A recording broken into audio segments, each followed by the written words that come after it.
एक समय की बात है। तारागढ़ की राजकुमारी अपनी सुंदरता के लिए बहुत ही प्रसिद्ध थी। राजकुमारी अक्सर अपने महल के बगीचे में अपनी दासियों के साथ हंसती टहला किया करती थी। एक दिन राजकुमारी को महल से बाहर जाने की इच्छा हुई। उसने अपनी सखियों के साथ गांव घूमने की योजना बनाई और अगले ही दिन वे बिना किसी को बताए गांव घूमने के लिए निकल गई।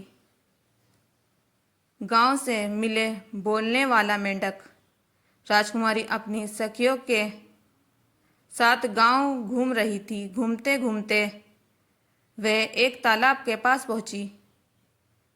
राजकुमारी थक गई थी। वह आराम करने के लिए वह तालाब के पास ही बैठ गई। तालाब देखने में बहुत ही सुंदर था। उसमें सफेद और गुलाबी रंग के कमल के फूल खिले हुए थे। राजकुमारी एकटक उसे देख ही रही थी कि तभी उसका हार नदी में गिर गया। वह हार उसे उसके पिता ने दिया था।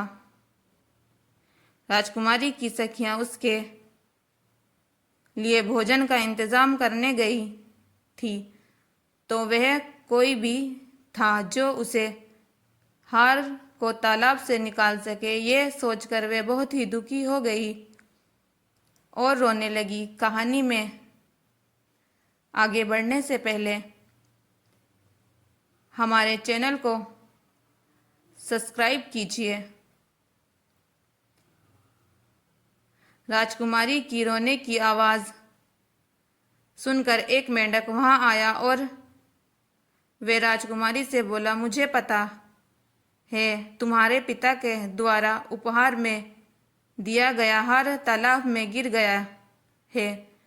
मैं वह तुम्हें लाकर वापस दे सकता हूँ, लेकिन तुम्हें मुझे अपनी साथ रखना होगा। पहले तो राजकुमारी बोलती हुई मेंढक को देखकर डर गई, लेकिन अपने पिता के उपहार को वापस पाने के लिए वे राजी हो गई।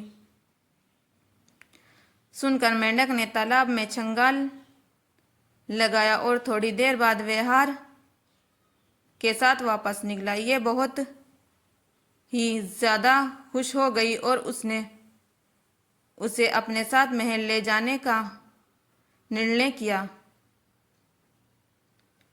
राजकुमारी को हुआ मेंढक से प्यार। कुछ समय बाद राजकुमारी की सखियां खाना लेकर वहां आई।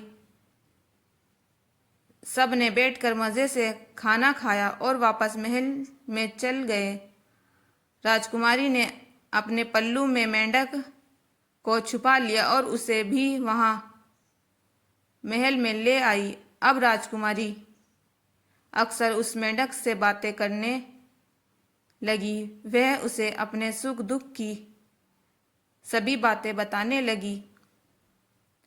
राजकुमारी को अब मेंढक की आदत सी हो गई थी।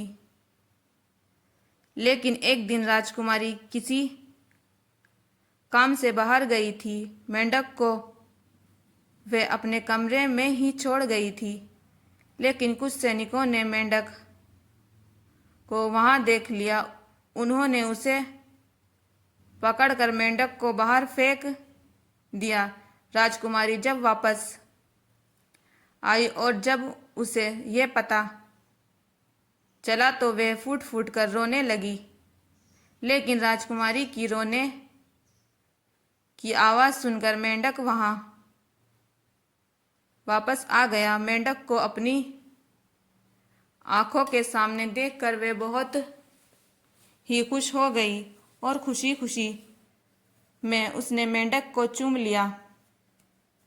राजकुमारी के चूमने से मेंढक एक राजकुमार में बदल गया, जो देखने में बहुत ही ज्यादा सुंदर था।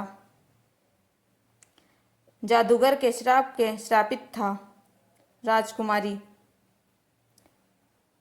राजकुमारी ने जब राजकुमार से उसकी हालत का राज पूछा तो राजकुमार ने राजकुमारी को बताया कि एक दूसरा जादूगर ने उसे मेंढक में बदल दिया था। जादूगर के श्राप को प्यार से ही तोड़ा जा सकता था और राजकुमारी ने वही किया।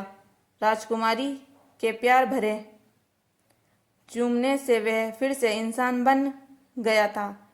इसके बाद राजकुमारी और राजकुमारी के ने शादी कर ली और दोनों खुशी खुशी रहने लगे। प्लीज़ फ्रेंड, हमारे चैनल को सब्सक्राइब कीजिए। थैंक यू, फॉलो कीजिए।